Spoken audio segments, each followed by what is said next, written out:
भाटिया जी संबोधित करेंगे।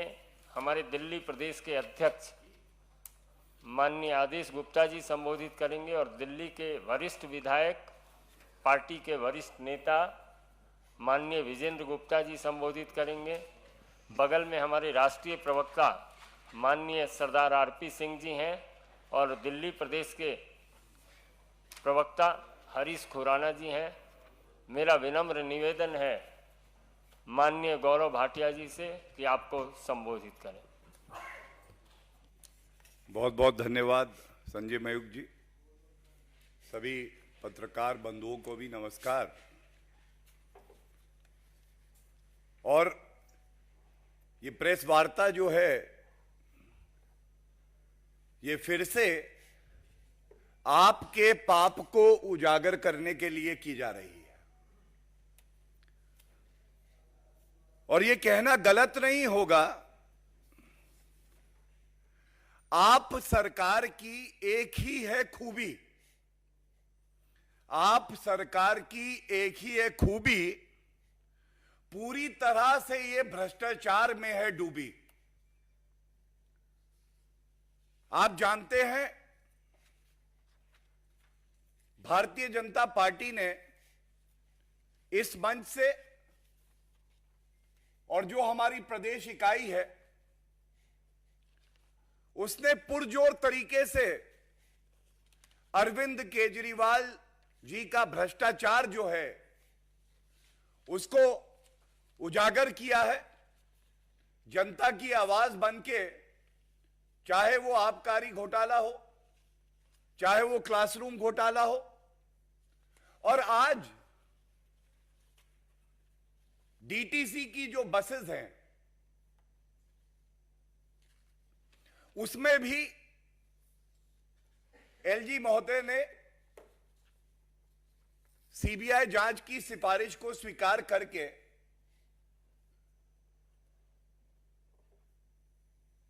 आगे बढ़ाया है। मैं सबसे पहले ये घोटाला है क्या अनियमितताएं पाई गई हैं और इन भ्रष्टाचारियों का मोडस ऑपरेंडी क्या रहता है, यह बताने का प्रयास करूंगा। दिल्ली की जनता सोच रही है कि आप अरविंद केजरीवाल जी का कोई भी मंत्रालय उठाइए तो उसमें भ्रष्टाचार मिलेगा, वसूली मिलेगी। Tailor making of contracts and tenders, ऐसा निविदा बनाओ कि जो हमारे चहेते मित्र हैं, जो गुलाबी गड्डियां अरविंद केजरीवाल की तिजोरी में वापस दे सके जनता के रुपए की, उन्हीं को टेंडर मिले। जो तथ्य सामने आए हैं, सबसे पहले शुरुआत करूंगा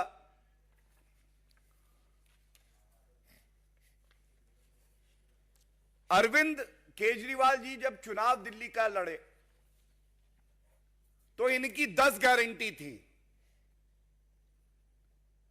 आज ये कहना गलत नहीं होगा, अरविंद केजरीवाल पर्याय बन गए हैं भ्रष्टाचार का, लूट खसोट का।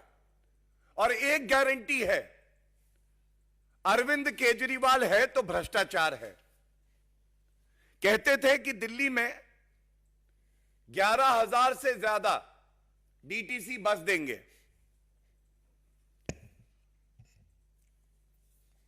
दिल्ली की जनता उम्मीद लगा के इंतजार करती रही, बस तो नहीं आई, लेकिन जो मामला सामने आया है 1,000 लो फ्लोर बसेस का है और इसमें तमाम इर्रेगुलरिटीज हुई हैं। यह पहली बार देखा गया ट्रांसपोर्ट मिनिस्टर कैलाश गहलोत, इनको बोर्ड का चेयरमैन बना दिया, जो एक अधिकारी होता था। अब पूछा जाएगा ये क्यों हुआ? सुविधा के लिए होता है ये। अगर अरविंद केजरीवाल का मंत्री रहेगा तो कानून को ताक पे रखते हुए जैसा अरविंद केजरीवाल बताएंगे वैसी ही शर्तें रखी जाएंगी निविदा में। वही व्यक्ति का चयन होगा, उसके बाद वसूली होगी, रुपया घूम के अरविंद केजरीवाल की तिजोरी में आ जाएगा। तो पहली अनियमितता तो यह थी। और जनता को भटकाने के लिए ऐसा प्रतीत हो कि सब बड़ा ही पारदर्शी तरीके से हो रहा है, एक कंसल्टेंट जरूर बना देते हैं। इस मामले में भी एक संस्था है DIMTS, इसको कंसल्टेंट बनाया। विचित्र बात यह है कि इस कंसल्टेंट ने कंसल्टेशन जो किया वो ये किया कि कैसे वसूली का रुपया, ये काला धन, गुलाबी गड्डियां अरविंद केजरीवाल तक पहुंच जाएं और भ्रष्टाचार पूरा हो जाए। जो L1 था बड़ी ही प्रतिष्ठित कंपनी थी, लेकिन L1 से इनकी सांठगांठ नहीं थी। इन भ्रष्टाचारियों को जनता का जितना रुपया चाहिए था वो एक ईमानदार कंपनी देने के लिए नहीं तैयार थी। तो इन्होंने एक और कंपनी जो इनकी चहेती थी, जिसको इनको चिन्हित करके सेलेक्ट करना था, JBM, उसको बातचीत के लिए बुलाया। सवाल पूछा जाएगा, L1 जनता का कम रुपया खर्च करके आपको BS6 की 600 बसेस के लिए उन्होंने बिडिंग करी। आप बातचीत करते, दाम कम हो जाते, जनता का रुपया बचता और बसेस भी आती, लेकिन नहीं, क्योंकि JBM चहेती कंपनी थी, उसको बुलाया बातचीत करने के लिए, जो BS6 600 बसेस के लिए L1 नहीं थी और 400 बसेस BS4 थी। यह पूछना चाहेंगे, क्या आपने कानून नहीं पढ़ा है अरविंद केजरीवाल जी, या आपकी नियत में इतना खोट आ गया है कि कानून को दरकिनार करके केवल वसूली करने के लिए आप कुछ भी करने को तैयार हैं? There are multiple judgments of the Honorable Supreme Court that there has to be a level playing field. समानता होनी चाहिए हर बिडर के लिए। आपके पास एक L1 बिडर था, आप अगर JBM से बात कर सकते हैं तो ये जो प्रतिष्ठित कंपनी थी इसको बुला के भी बातचीत कर सकते थे। और जब मैं कहता हूं प्रतिष्ठित तो बड़ी जिम्मेदारी से कहता हूं, देश की सबसे प्रतिष्ठित कंपनी, उसको नहीं बुलाया गया। और ये जब सारा मामला सामने आया तो तमाम कंप्लेंट की गई। जो नागरिक हैं, जो ईमानदारी का झंडा लेके खड़े रहते हैं, जो चाहते हैं अरविंद केजरीवाल का भ्रष्टाचार पकड़ा जाए, उन्होंने भी कंप्लेंट दी। और इस बात को कहते हुए हमें गर्व है कि भारतीय जनता पार्टी ने भी, और मेरे साथ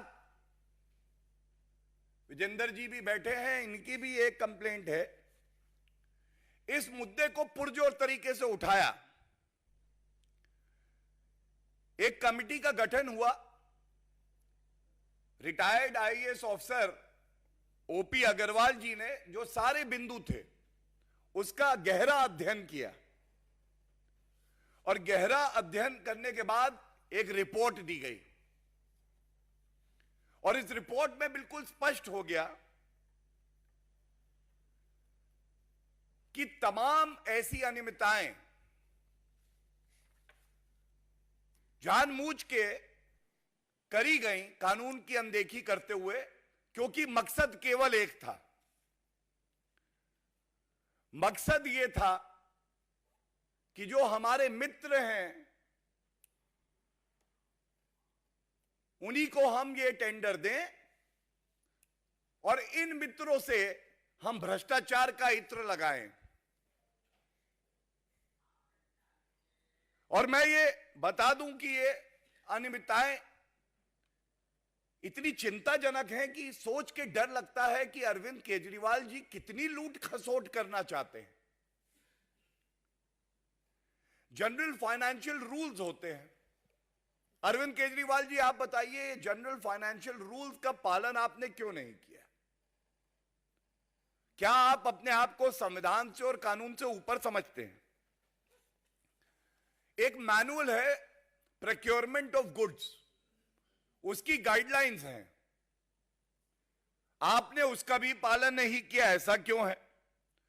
और जैसा हमने आपके समक्ष रखा था जब क्लासरूम घोटाला हुआ था, सीवीसी की अपनी गाइडलाइंस हैं कि जब सरकारी रुपया खर्च होगा तो पारदर्शिता भी होनी चाहिए और जितने मानक हैं उन सब का पालन करना जरूरी है। और पुनः अरविंद केजरीवाल जी ने कहा कि नहीं, सीवीसी जरूरी नहीं है, मेरे लिए तो करप्शन जरूरी है। अगर मैं आया हूं तो करप्शन तो करूंगा ही करूंगा, जनता का रुपया तो मुझे लूटना ही है। ये जो सवाल हम लोग यहां से पूछ रहे हैं,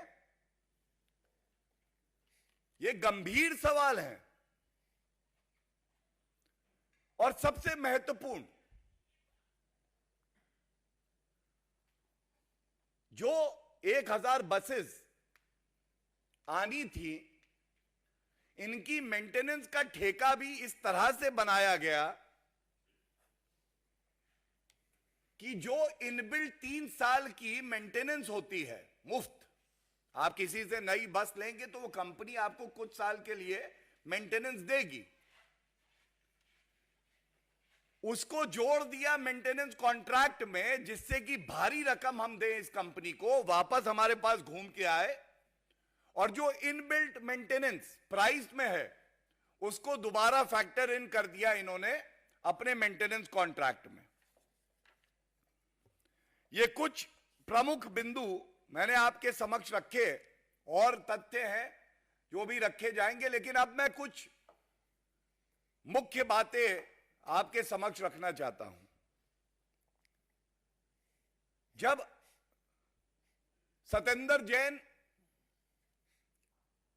जेल की सलाखों के पीछे गए, उससे पहले उनको सर्टिफिकेट अरविंद केजरीवाल ने दिया था कि कट्टर ईमानदार हैं।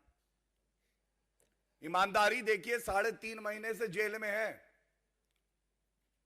लेकिन एक बदलाव आया। आज मैंने प्रेस वार्ता सुनी आम आदमी पार्टी की, एक गंभीर आरोप आता है। जो अपने आप को कट्टर ईमानदार पार्टी कहती है, उसका प्रवक्ता आके ये नहीं कहता है कि घोटाला नहीं हुआ।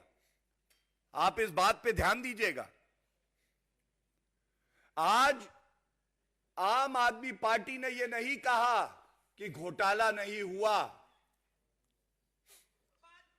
उन्होंने एक और मुद्दे को उठाया,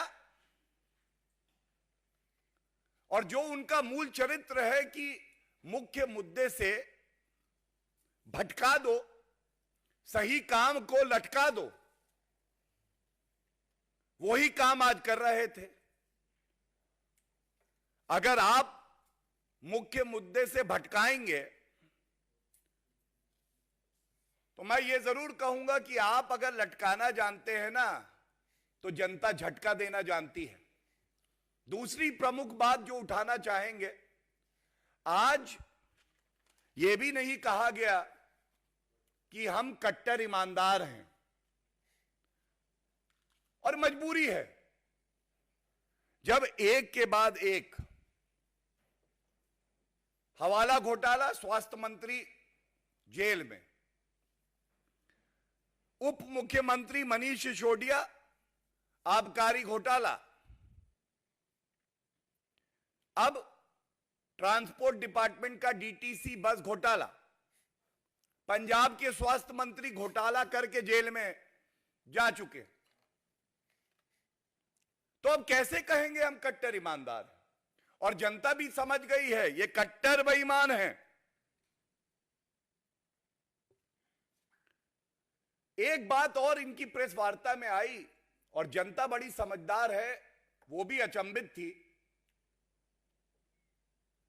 इन्होंने कहा कि देखिए जब बस आई नहीं तो घोटाला कैसे हुआ? अरविंद केजरीवाल जी, चोर शातिर है, चोर चोरी करने जाता है, पुलिस दबोच लेती है, जनता पकड़ लेती है। चोरी करने से पहले पकड़ा जाता है, चोर कहता है मैं ईमानदार हूं क्योंकि चोरी नहीं करी। चोरी करने का प्रयास, मंशा जो आपकी है, और क्या यह सत्य नहीं है कि आपने शिकायत जब आई तो ये जो 1000 बसेस का जो टेंडर आपने अवॉर्ड किया था, इस पे रोक लगाई? ये तथ्य आपने जनता के बीच में क्यों नहीं रखा? अपनी तरफ से आप भ्रष्टाचार पूरा कर चुके थे, वसूली हो चुकी थी, काला धन आपकी तिजोरी में पहुंच चुका था। लेकिन जब एक मजबूत विपक्ष दिल्ली में भारतीय जनता पार्टी है और अपनी जिम्मेदारी का निर्वहन करके शिकायत करी, जनता की आवाज बनी, आप पे दबाव बना, आपको लगा हां हमारी चोरी पकड़ी गई है, तब आपने कहा ये जो अवार्ड दिया है बसेस का, इस पे रोक लगा दी जाए। अरविंद केजरीवाल जी, आपसे पूछना चाहेंगे क्या यह तथ्य सही नहीं है? और आज यह जरूर आपसे पूछा जाना चाहिए,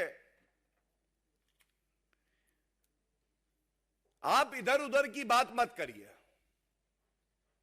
आप हमें जो प्रश्न हम यहां से उठा रहे हैं उनका उत्तर जरूर दीजिए। आप ये बताइए ऐसा क्यों है कि आपकी मोडस ऑपरेंडी सबसे पहला दोस्तों को बुलाओ, अरविंद केजरीवाल उन दोस्त से कहें तुम मुझे गुलाबी गड्डियां दो, मैं तुम्हें टेंडर दूंगा।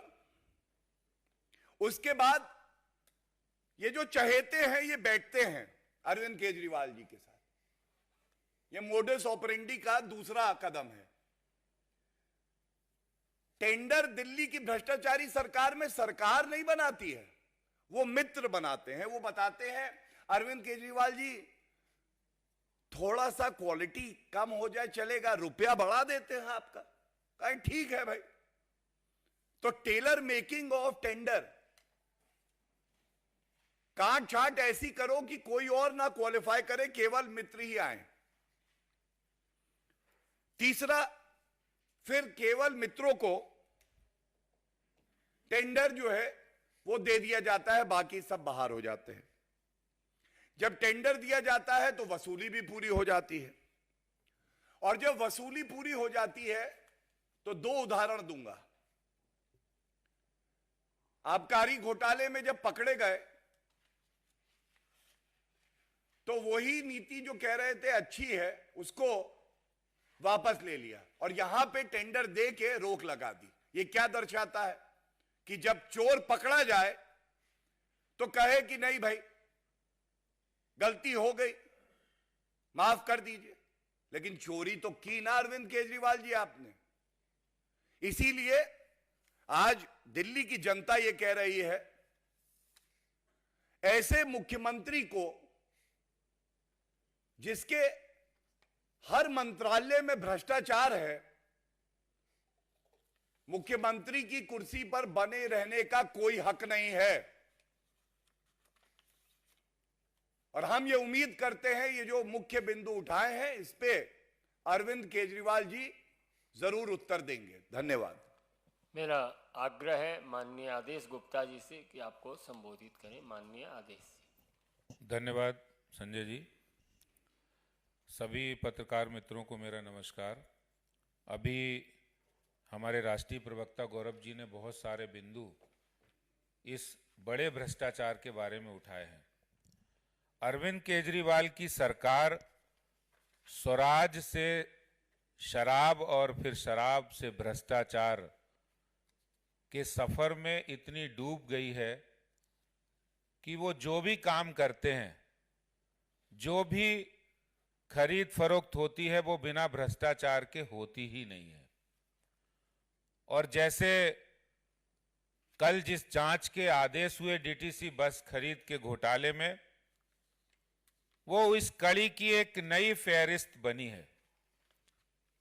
दिल्ली में 1000 बसों की खरीद का टेंडर होता है और वो टेंडर में बहुत सारी अनियमितताएं होती हैं। बसों की खरीद में अपनी चहेती कंपनी को फेवर करने के लिए टेंडर के नियमों का, प्रिक्योरमेंट के नियमों का, सीवीसी की गाइडलाइंस को धज्जियां उड़ाकर अपनी चहेती कंपनी को टेंडर दिया जाता है, ठेके दिए जाते हैं। उसमें जो हजारों करोड़ों रुपए का भ्रष्टाचार किया है, उससे ये बिल्कुल साफ लग रहा है कि अरविंद केजरीवाल सीवीसी नहीं मानते हैं। उनका एक ही काम करने का तरीका, उनके लिए सीवीसी गाइडलाइन नहीं है, उनके लिए है DCC, direct cash collection. Arvind Kejriwal हर टेंडर में, हर पॉलिसी में जो दिल्ली सरकार बनाती है, उसमें उनका एक ही उद्देश्य है, DCC, direct cash collection of आम आदमी पार्टी। और इसीलिए दिल्ली में जब से आई है आप, कर रही है रोज भ्रष्टाचार का पाप। दिल्ली में जब से आई है आप, कर रही है रोज भ्रष्टाचार का पाप। और इसीलिए कहते हैं कि आप नहीं पाप है, भ्रष्टाचार की बाप है, दिल्ली और देश की जनता के लिए अभिशाप है।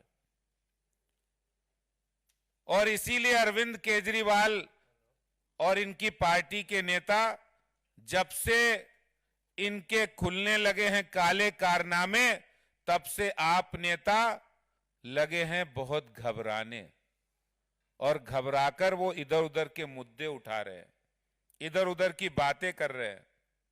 और इसीलिए दिल्ली की जनता ने ठाना है, आपको दिल्ली की जनता ने ठाना है, आपका तोड़ना है झूठ और भ्रष्टाचार का ताना बाना है। आपका जो आम आदमी पार्टी के झूठ और भ्रष्टाचार का ताना बाना तोड़ने का जो संकल्प दिल्ली की जनता ने लिया है, जिस टेंडर की, जिस बसों की खरीद की वो लोग मना कर रहे हैं कि हमने तो बसें नहीं खरीदी, मैं उनसे पूछना चाहता हूं कि आपने शराब घोटाला किया था, नई शराब नीति बनाई थी, कह रहे थे बहुत अच्छी शराब नीति है। जैसे ही उसमें घोटाला सामने आए, सीबीआई की जांच हुई, वापस ले लिया। इसी तरह टेंडर किया 1000 बसों की खरीद की, घोटाला सामने आया, कमियां सामने आई, नियमों का उल्लंघन करके आपने कैलाश गहलोत जो परिवहन मंत्री, उनको बोर्ड का चेयरमैन बनाया। इसलिए बनाया कि हमारा फेवर हो सके, बोर्ड में टेंडर अप्रूव हो सके। और आपने उस घोटाला, उस जो टेंडर का घोटाला, खरीदी का घोटाला किया, जैसे ही घोटाला सामने आया टेंडर वापस ले लिया। तो एक नहीं अनेक घोटाले, लूट सामने आ रही है। और जब वो पकड़ी जा रही तो आप मुद्दे को भटकाने की बात कर रहे हैं। आज मैं ये कह सकता हूं कि ये डीटीसी का नया घोटाला भ्रष्टाचार की, आम आदमी पार्टी के भ्रष्टाचार की नई इबारत है, ये नई कहानी है। और अब ये स्पष्ट हो गया है, अरविंद केजरीवाल का मतलब हो गया है लूट, खजाने की लूट। अरविंद केजरीवाल माने भ्रष्टाचार, अरविंद केजरीवाल माने दिल्ली जल बोर्ड घोटाला, अरविंद केजरीवाल माने शराब का घोटाला, अरविंद केजरीवाल माने क्लासरूम घोटाला, अरविंद केजरीवाल माने डीटीसी बस घोटाला, और अरविंद केजरीवाल माने स्कीम से स्कैम, स्कीम बनाते हैं स्कैम के लिए। और अरविंद केजरीवाल माने इश्तेहार। अरविंद केजरीवाल का मतलब आज ये हो गया है कि काम में जीरो और प्रचार में हीरो। ये अरविंद केजरीवाल आज भ्रष्टाचार के इस मुकाम पर उन्होंने दिल्ली को लाकर खड़ा कर दिया कि कोई भी डिपार्टमेंट, कोई भी काम ऐसा छोड़ा नहीं जो बिना भ्रष्टाचार के आज आम आदमी पार्टी कर रही हो। और ये नया जो पुरानी जांच चल रही थी दिल्ली में डीटीसी बस की खरीद के घोटाले की, इस पर भी आम आदमी पार्टी निश्चित रूप से वो इधर उधर की बातें करेंगी। लेकिन भारतीय जनता पार्टी एक विपक्ष के नाते जनता की तरफ से पूछना चाहती है कि इस पर जो आपने घोटाला भ्रष्टाचार किया है, इस पर आपका क्या जवाब है। बहुत बहुत धन्यवाद। आग्रह होगा इसके खिलाफ निरंतर विधानसभा में आवाज उठाने वाले वरिष्ठ विधायक विजेंद्र गुप्ता जी से कि आपको संबोधित करें।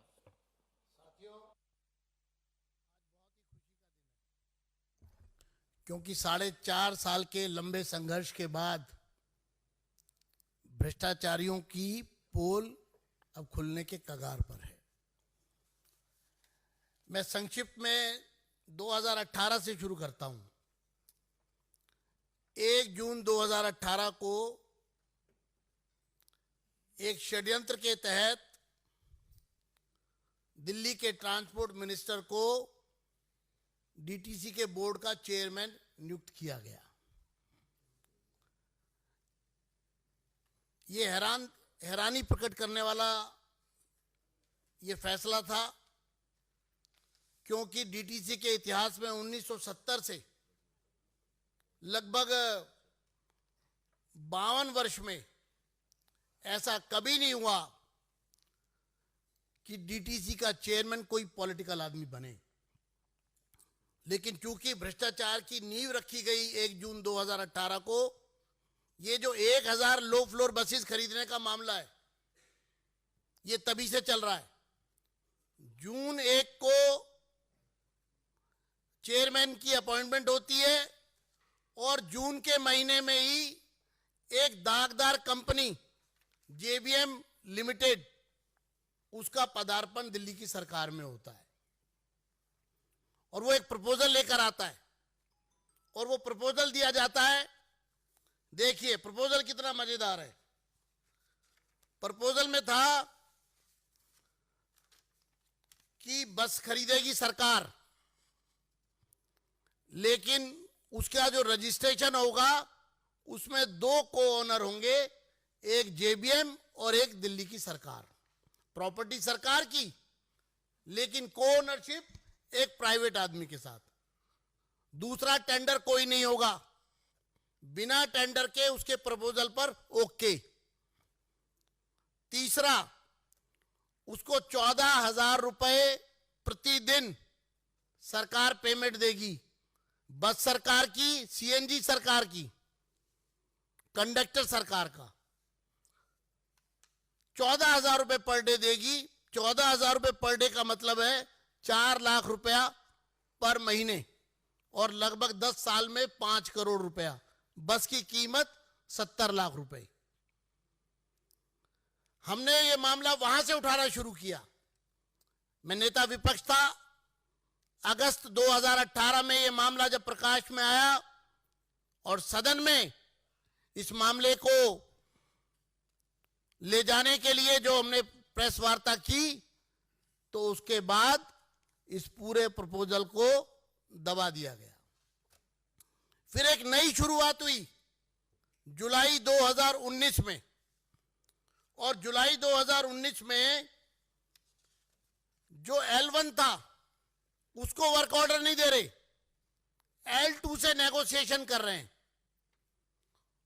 कि L1 के रेट पर आप देना। और इसके अलावा जब बोर्ड की मीटिंग में यह मामला आया 2019 जुलाई का अप्रूवल के लिए, तो मैं 2-3 पंक्तियां पढ़ देता हूं, क्योंकि हमने भी उस समय भी इस मामले पे ऑब्जेक्शन किया और एंटी करप्शन ब्रांच को कंप्लेंट डाल दी। इसमें एडिशनल चीफ सेक्रेटरी मीटिंग में कहते हैं, made queries about the manner in which the tender has been dealt by the DTC and it was pointed out by her that this was one tender but the DTC is processing the same as if there are two separate tenders for the BS4 and BS6. Tender एक, लेकिन उसको split कर दिया board की meeting में लाकर work order देते वक्त।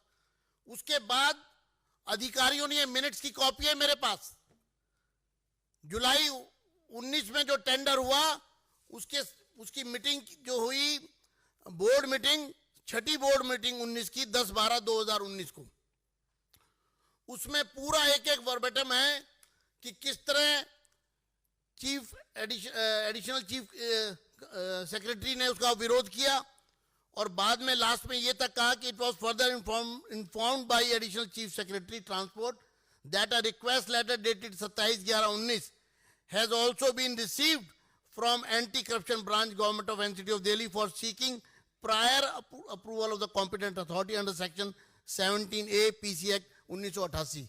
यानी कि एक तरफ एसीबी जांच करने के लिए एक परमिशन मांग रही है, चीफ सेक्रेटरी बता रहे हैं मीटिंग में, और पूरा हवाला दिया है कि ये पूरा गड़बड़ है, घोटाला है, गड़बड़ झाला है, ये हम जेबीएम को वर्क ऑर्डर नहीं दे सकते। लेकिन मंत्री का दबाव लगातार बना रहा, और उसके बाद जब लगा कि मामला जमेगा नहीं, तो उसके बाद उसको फिर ड्रॉप कर दिया। फिर एक शुरुआत की मार्च 2020 में, और मार्च 2020 में इन्होंने एक शुरुआत की, और जनवरी 2021 को एक वर्क ऑर्डर इशू किया लगभग 4,500 करोड़ रुपए का, और उसमें स्कोप था 250 बसेस और बिना टेंडर के खरीदने का, जिसके भी वर्क ऑर्डर का पार्ट बना दिया गया, और बाद में फिर अगली मीटिंग स्पेशल कॉल की गई, उसको विड्रॉ किया गया। तो 250 यानी 25%, तो यानी कि 5500 करोड़ रुपए का लगभग ये एक वर्क ऑर्डर। आपको मैं बताना चाहता हूं कि दिल्ली की सरकार के इतिहास में आज तक एक वर्क ऑर्डर, एक प्रोक्योरमेंट इन वन गो इतनी बड़ी कभी हुई ही नहीं थी। 5000 करोड़ की प्रोक्योरमेंट एक साथ एक वर्क ऑर्डर में, ये एक बड़ा घोटाला, सबसे बड़ा टेंडर जिसमें सबसे बड़ा घोटाला। बस की कीमत 87 लाख रुपए, लेकिन उसकी एएमसी 4 गुना ज्यादा। बस की कीमत 870 करोड़ रुपए और एएमसी जो है वो 3500 करोड़ रुपए। 45 रुपए पर किलोमीटर। जिस दिन नई बस सड़क पर उतरेगी, पहला किलोमीटर चलेगी, उस पर 45 रुपए पर किलोमीटर प्राइवेट बिडर को मिलेगा, प्राइवेट कंपनी को मिलेगा। अब आप समझिए कि बस सरकार की, ड्राइवर सरकार का, सीएनजी सरकार की, डिपो सरकार की, कंडक्टर सरकार का, सब कुछ सरकार का। बस भी सरकार ने खरीदी, लेकिन उसको धोने पहुंचने के नाम पर पहले किलोमीटर से 45 रुपए पर किलोमीटर, 200 किलोमीटर एवरेज एक डीटीसी बस पर डे चलती है, 9,000 रुपए पहले दिन एक बस पर, 1000 बस पर 90 लाख रुपए पहले दिन, पहले महीने में 27 करोड़ रुपए, और पहले साल में लगभग 350 करोड़ रुपया सिर्फ मेंटेनेंस का। बस की कुल कीमत 3 साल में, जब वारंटी पीरियड है 3 साल का, उसके अंदर अंदर बस की, उससे ज्यादा बस की कीमत कंपनी को दी जा रही थी। हम लोगों ने मामला उठाया मार्च में हाउस के अंदर, और जब लगा कि बात काबू से बाहर जा रही है, तो आपको जान के हैरानी होगी, जनवरी 2021 को वर्क ऑर्डर इशू करते हैं। 6 महीने बाद, लगभग 5 महीने बाद 11 जून को ये ऑर्डर निकालती है दिल्ली गवर्नमेंट कि हम ये जो बसें खरीद रहे थे 1000, इसको हमने अबेंस में डाल दिया है। हम पूछना चाहते हैं कि जब वर्क ऑर्डर सरकार इशू कर देती है, एक एग्रीमेंट साइन कर लेती है, कॉन्ट्रैक्ट हो जाता है, तो सरकार ने किस अधिकार से इसको अबेंस में रखा? एक, दूसरा जो एजेंसी थी जो कल्प्रेट है वो चुप क्यों रहा? क्या उसको कोर्ट गया? जब 4,500 करोड़ का माल आप खरीद रहे हैं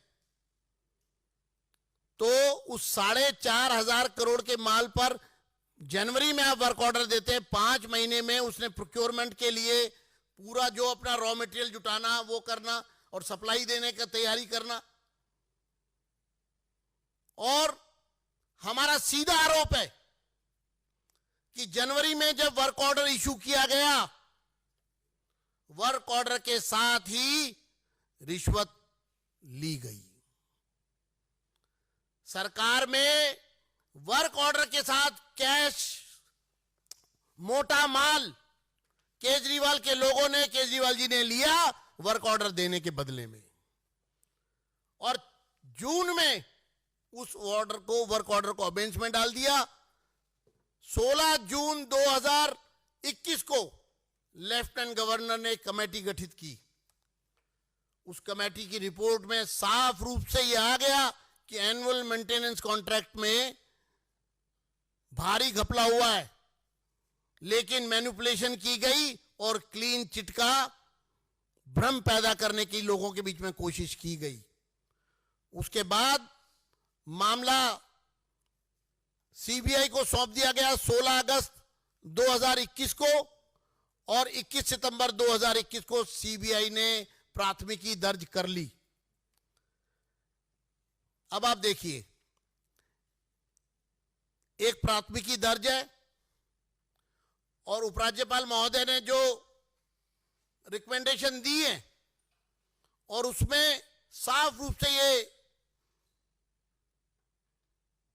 रिक्वेस्ट भेजी है, डायरेक्शन दी है कि जो पी रजिस्टर्ड है 4A 2021 उसके साथ इसको क्लब करके और इस केस में कार्रवाई की जाए।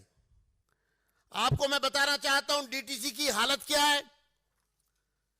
2014-15 में जब ये लोग आए थे तो डीटीसी का घाटा था 1019 करोड़ 36 लाख रुपए सालाना 2014-15 में।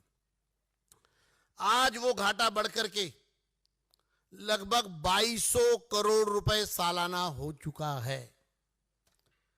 डीटीसी 2200 करोड़ रुपए सालाना में नुकसान में, और ये घाटा लगातार बढ़ रहा है।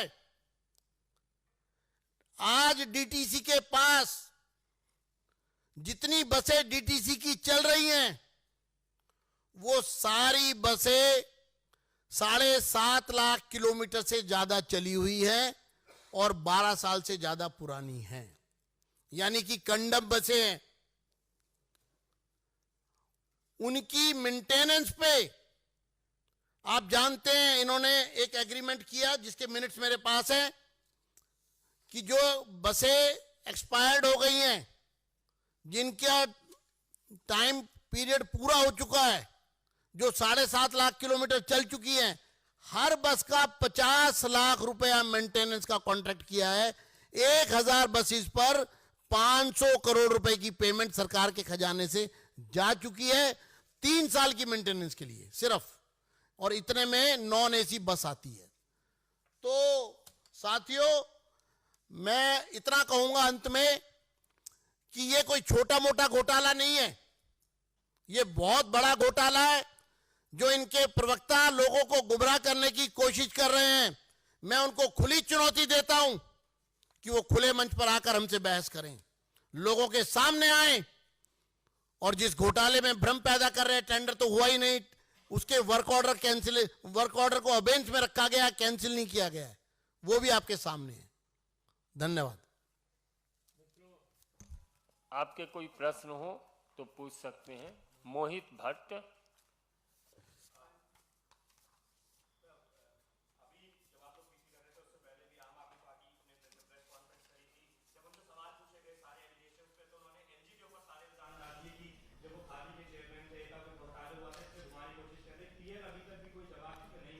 अभी आरटीसी भी प्रेस कॉन्फ्रेंस कर ली तो क्लियर जवाब अभी तक नहीं मिले हैं, बल्कि एलजी के ऊपर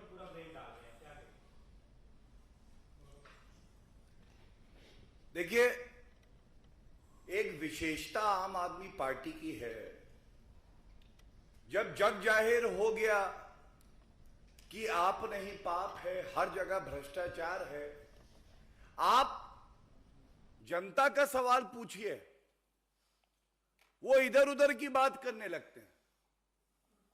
और मैं ज्यादा समय ना लूं, लेकिन एक बात जरूर कहूंगा, आबकारी घोटाले में विदेशी न्यूज़पेपर दिखाने लगते हैं, हमारे एमएलए को तोड़ा जा रहा है, तथ्य बाद में सामने आ जाते हैं। आज सच्चाई यह है कि दिल्ली की जनता को जो सुविधाएं मिलनी चाहिए थी, उसमें आप घोटाला कर रहे थे, भ्रष्टाचार कर रहे थे, काली कमाई इकट्ठा कर रहे थे। और अरविंद केजरीवाल जी, आप मस्त रहे, जनता त्रस्त रहे, यही आपका उद्देश्य है, यही मकसद है। और कोई प्रश्न?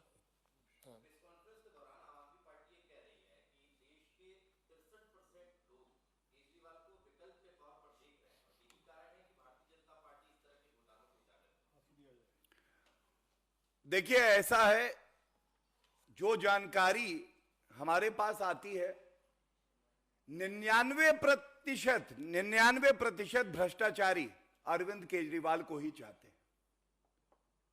99%। उनको पता है, अरविंद केजरीवाल के साथ ड्राइंग रूम में बैठो, चाय पियो, निविदा खुद बनाओ, गुलाबी गड्डियां दो, टेंडर पाओ। लेकिन जनता की कौन सोच रहा है? भारतीय जनता पार्टी। और जनता की आवाज इतनी प्रखर, इतनी मजबूत कर देंगे कि अरविंद केजरीवाल भी खुद आके बोलेंगे कि आप कट्टर बेईमान है।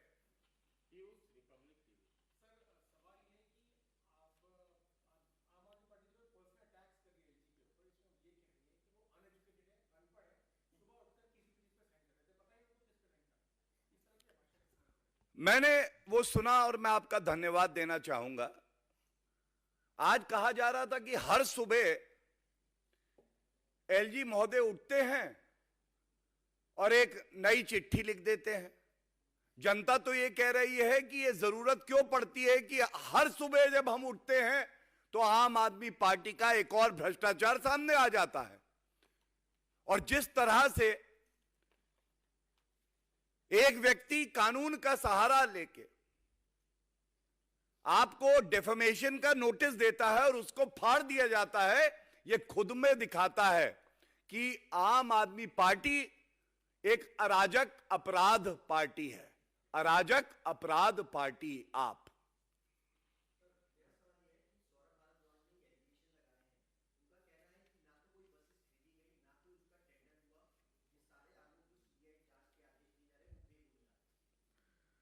देखिए, जो प्रश्न इस मंच से उठा दिए गए हैं उसको दोबारा दोहराऊंगा नहीं। मैंने वो प्रेस वार्ता सुनी, उन्होंने ये नहीं कहा ये घोटाला नहीं हुआ, नंबर 1 2 उन्होंने ये नहीं कहा कि हम कट्टर ईमानदार हैं, ये तो चला गया। और तीसरी बात, चोर चोरी करने जाता है, पुलिस लपक लेती है, कहता है मैं चोरी तो नहीं कर पाया इसलिए ईमानदार हूं। ये कोई तर्क है? ये अरविंद केजरीवाल का तर्क है। और मैं फिर से कहूंगा, जनता ये जो लटका रहे हैं, भटका रहे हैं, जनता भी ऐसा झटका देगी, जिंदगी भर याद रखेंगे। बहुत बहुत धन्यवाद। Thank you.